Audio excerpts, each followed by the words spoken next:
Are you feeling frustrated or maybe even disheartened because your child was making incredible progress with their neurological challenges and then suddenly everything stalled? Maybe the meltdowns you thought were behind you start creeping back in. Sleep gets rocky again.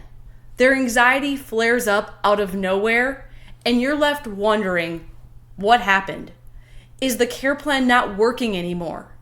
Did we miss something? If that's where you're at, I want you to take a deep breath, because what you're seeing might not be a step back, it might actually be a step forward. Healing, especially neurological healing, isn't a straight line. It's more like a roller coaster. It loops, it dips, and it stretches you. But every loop is a layer being peeled back. Every plateau is your child's nervous system recalibrating, reorganizing, and adapting to a new level of function.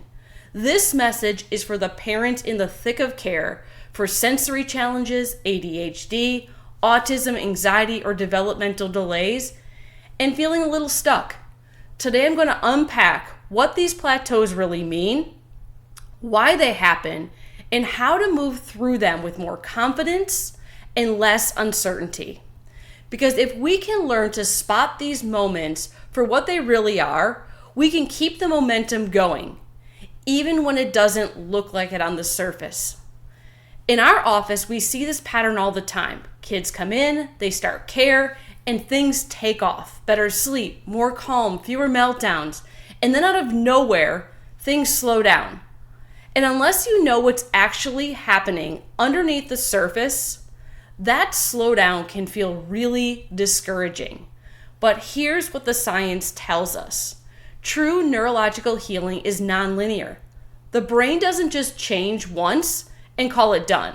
It rewires, it reorganizes, it builds new connections, and sometimes even creates entirely new neurons. That process takes energy, time, and often happens in phases. Just like a child's physical growth comes in spurts, with pauses in between while the body catches up, the brain does the same. It bursts forward, then takes time to integrate and stabilize those changes. What looks like 2 steps forward, 1 step back, is actually consolidation. And that's where long-term transformation really takes root. One of the most common reasons we see plateaus in growth spurts and developmental leaps, when your child is hitting a big milestone, whether that's crawling, talking, or even just growing like a weed, their body diverts energy towards building bones, muscles, and neural pathways.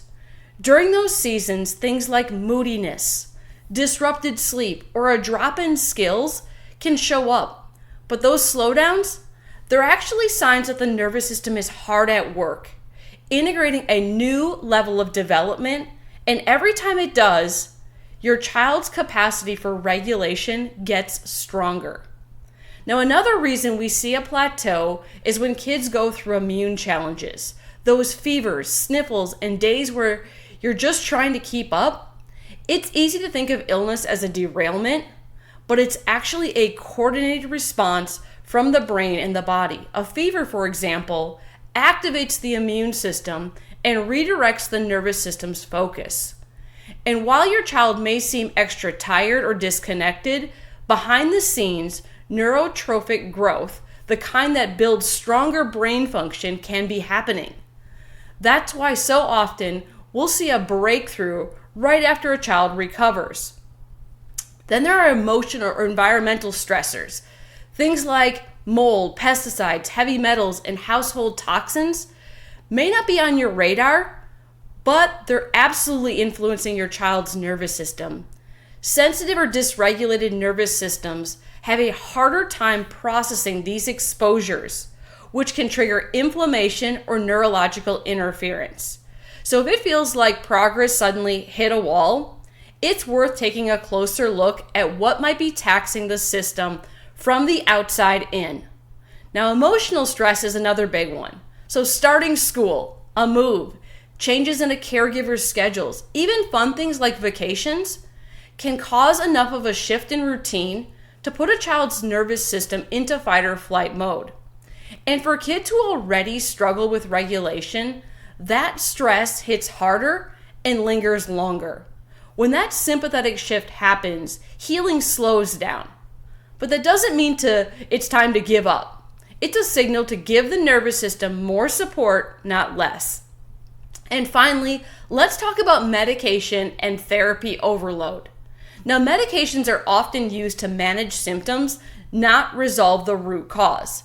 And while they can help in the short term, they can also act like a mute button.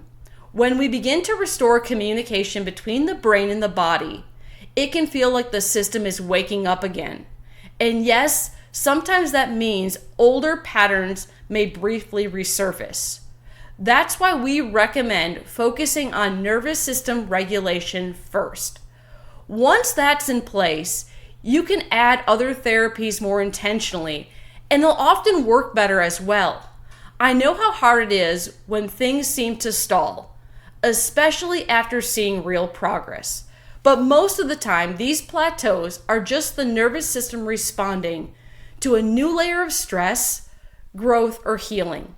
They're not a sign that something's gone wrong. They're a part of the process.